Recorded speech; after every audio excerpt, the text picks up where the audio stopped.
Hello, this is just a quick video about how to put together the new PolargraphSD brackets for the motors.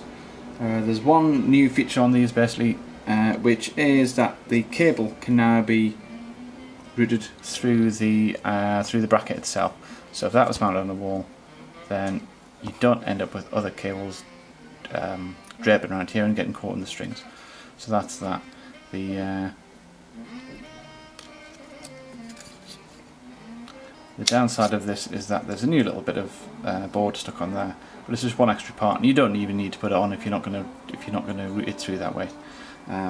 It works with a flat cable that I pack the kits with perfectly, but it will depend on the kind of cable you've got, whether it's flexible enough to go through there. So that's that. These are the parts for it. There's two little cactuses as usual. There's the back plate there. There is this part which fastens on there, and this little peg which sticks on there as well. So to put them together, put that there, flip it over, have a look in the back and see which bits you can still see through it. When you've done lots of them, you'll figure out which ones it is, but if you're just doing one, it's a little bit easier. Take a pencil and mark out the bits you don't want to put glue on.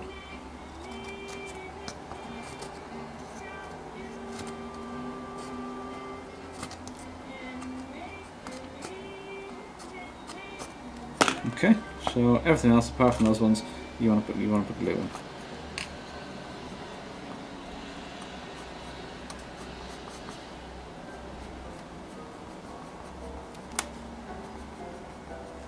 Voila. I'm just using regular contact adhesive with this.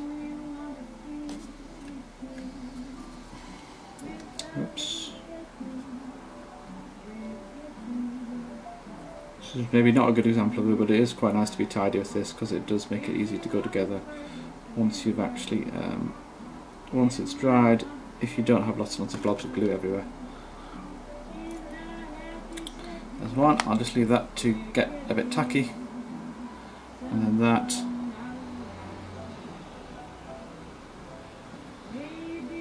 Just a blob on there.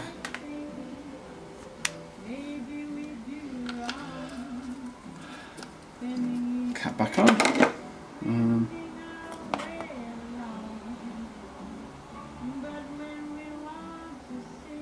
Squish, squish, squish. Squish, squish, squish. Level them up so they're a bit lower. I like to usually leave them off for just a little while, just so that the glue gets a bit tacky. In the meantime, I'll just wire these motors up. So the motor consists of one of these brackets. This is a 10mm, I think, M3 screw. Just put it in there.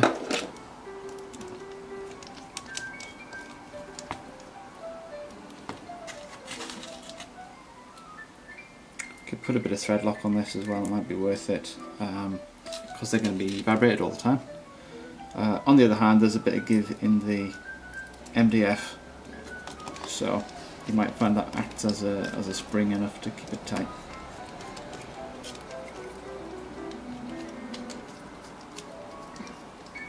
And I think I've done that wrong.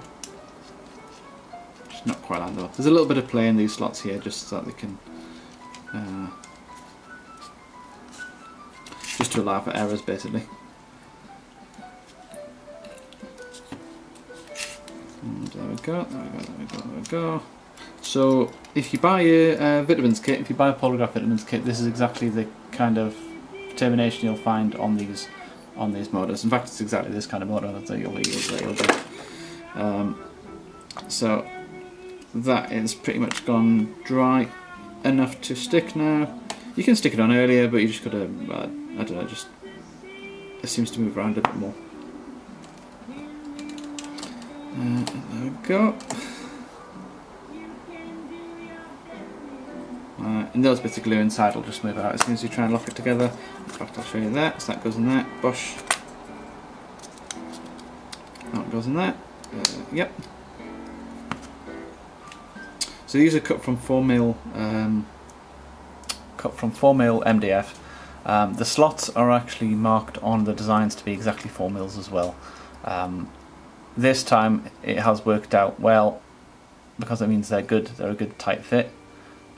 In the past, when I've made slots exactly the right size, they've been a little bit too small, so it does vary from batch to batch. The ones that I sell, obviously, the next batch of these I think I'll put a little bit of play into it.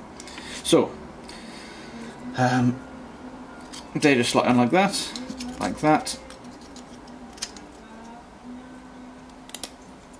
There we go, and then that just fits on there. So what you can do is this device will be stuck onto a wall or a surface. There's plenty of surface area here, so you could use adhesive, you could use some strips of command strips, like the 3M command strips, and they're pretty good but pretty expensive. Couple of holes, you could bang a couple of nails in there. There's even a screw through there, so you could get away without gluing this bit if you chose to, if you wanted to. That needs to be stuck on. One other extra thing that is possible with this design is a little bit more space on it, so you can hang it like that, in which case you have good access to the top of the motor, so that's like that sort of thing. So you just put the string across the top. Alternatively, you can put them on like, you can turn that around and have that way, and turn that round and have these hanging instead, which means you get a little bit of more of a tidy setup underneath. There's no chance that the cord is going to get stuck on this sort of thing. So in that one, if you hold it that way and these lines go straight down, there's not an awful lot of clearance between here, here and here. I mean, there is a straight line, so it shouldn't really ever be a problem, but you might want to have a bit more clearance. And if you have it hanging like that, then you don't have any problems at all with that. The only problem is you might find it a little bit harder to string it in the first place.